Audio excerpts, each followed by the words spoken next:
राधे राधे भक्तों, आज के इस कथा में हम जानेंगे महादेव के 11वें ज्योतिर्लिंग की कथा, जो काशी विश्वनाथ में स्थित है। सावन में हमने 10 ज्योतिर्लिंगों की कथा का श्रवण किया। आशा करती हूँ कि आपको यह पसंद आया होगा। तो चलिए कथा का आरंभ करते हैं।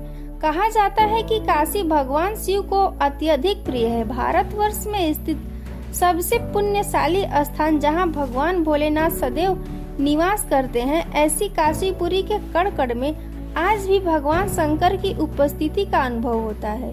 स्कंद पुराण में इस कथा का वर्णन आता है।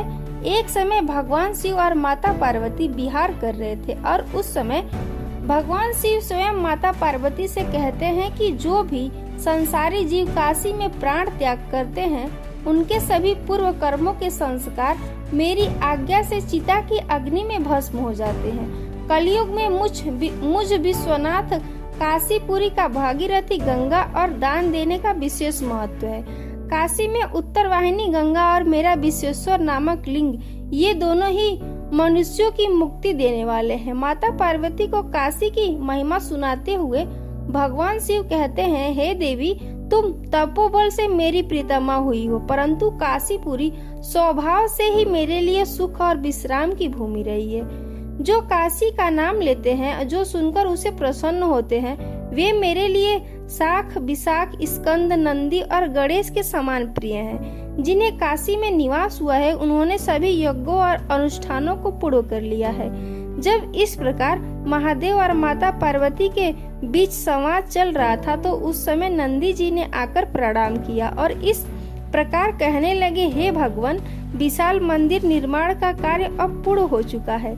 रथ सुसज्जित होकर तैयार है।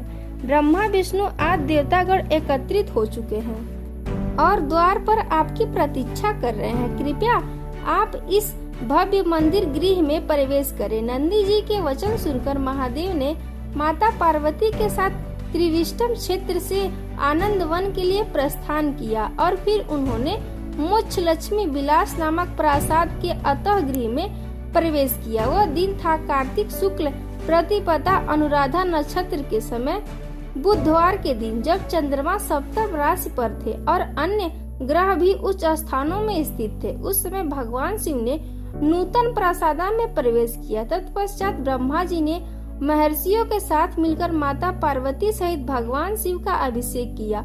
देवताओं और अन्य महापुरुषों ने असंख्य रत्नों, नाना प्रकार दुकुलों और अनेक सुगंधित पुष्पों, हारों से महेश्वर का पूजन किया और भगवान शिव ने सभी को आशीर्वाद प्रदान किया।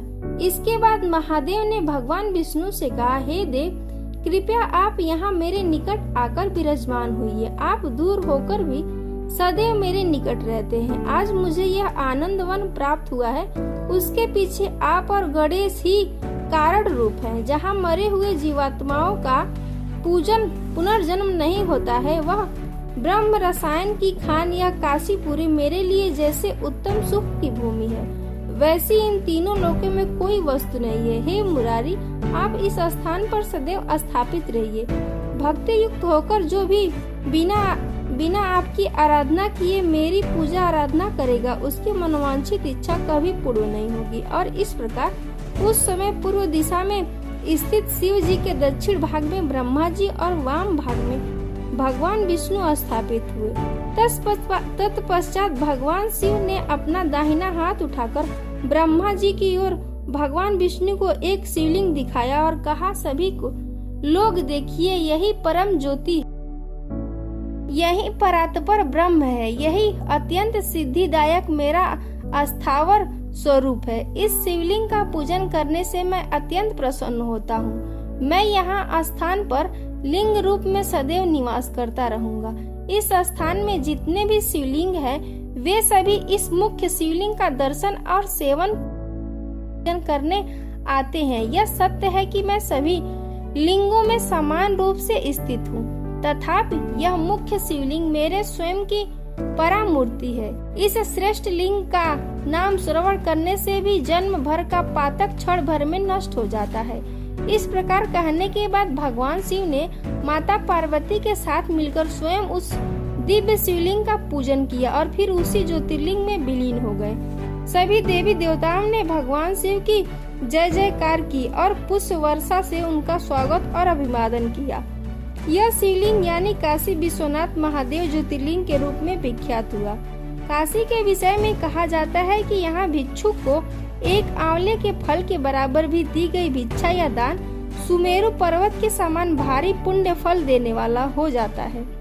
वर्तमान काशी विश्वनाथ का निर्माण इंदौर की रानी अहिल्याबाई होलकर ने 1780 में करवाया था। काशी विश्वनाथ ज्योतिर्लिंग के समीप ही देवी सती की 51 शक्ति पीठों में से एक विशाला शक्ति पीठ भी स्थित है, जहां देवी सती के दाहिने कान का कुंडल गिरे थे। यहाँ पर पंचकोशी परिक्रमा करने का भी अपना ही महत्व है। तो ये थी काशी विश्वनाथ ज्योतिर्लिंग की कथा और महिमा। काशीपुरी की महिमा अनंत है और उसे कुछ मिनटों में सुनना या पढ़ना संभव नहीं है। इसीलिए आज हम इस कथा को यहीं विराम देंगे। अगर यह वीडियो अच्छा लगा है तो मेरे चैनल को सब्सक्राइब करें और वीडियो को लाइक करें। मिलते हैं फिर से एक और शिवलिंग की कथा लेकर। तब तक के लिए जय सीताराम।